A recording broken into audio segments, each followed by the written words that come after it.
मुगल साम्राज्य का अंत कैसे हुआ, यह जानने के लिए वीडियो को पूरा देखिए, लाइक और सब्सक्राइब कीजिए। मुगल साम्राज्य, जो भारत के सबसे बड़ा साम्राज्य में एक था, इसने भारत पर 1524 ईस्वी से 1857 ईस्वी तक लगभग 300 वर्षों तक शासन किया। इसमें 6 सबसे बड़े शासक हुए: बाबर, हुमायूं, अकबर, जहांगीर, शाहजहां और औरंगजेब। 1707 ईस्वी में औरंगजेब के मरने के उपरांत मुगल साम्राज्य का पतन होना प्रारंभ हो गया और अगले कुछ वर्षों में मुगल साम्राज्य में कई दुर्बल शासक हुए, जिससे मुगल साम्राज्य का विघटन प्रारंभ हो गया। 1857 ईस्वी में क्रांति के उपरांत अंतिम मुगल सम्राट बहादुर शाह जफर को अंग्रेजों ने पकड़कर जेल में डाल दिया, जहां उनकी मृत्यु हो गई। 1707 ईस्वी से 1857 ईस्वी तक के दौर को उत्तर मुगल काल कहा जाता है।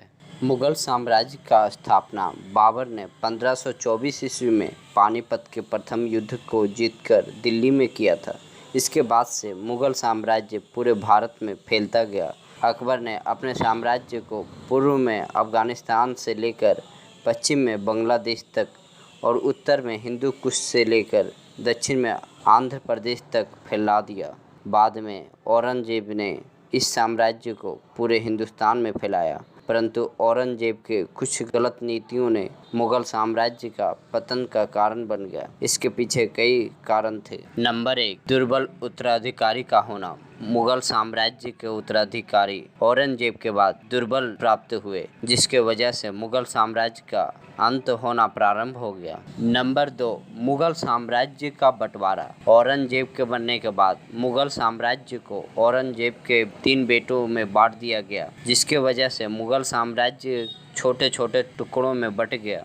नंबर 3, औरंगजेब के धार्मिक नीति। औरंगजेब ने जजिया कर को फिर से लागू कर दिया, वहीं कई धार्मिक गुरुओं की हत्या करवा दिया, जिससे सामान्य जन औरंगजेब से काफ़ी नफरत करते थे। नंबर 4, मराठा साम्राज्य का उदय। औरंगजेब के काल में ही मराठा साम्राज्य का उदय हुआ, जिसने औरंगजेब के बनने के उपरांत अपनी सीमाओं को फिर से फैलाना प्रारंभ कर दिया। उसने भारत के कई भाग को जीतकर अपने साम्राज्य में मिला लिया। इससे मुगल साम्राज्य धीरे धीरे विघटन होने लगा और अंततः मुगल साम्राज्य का अंत हो गया।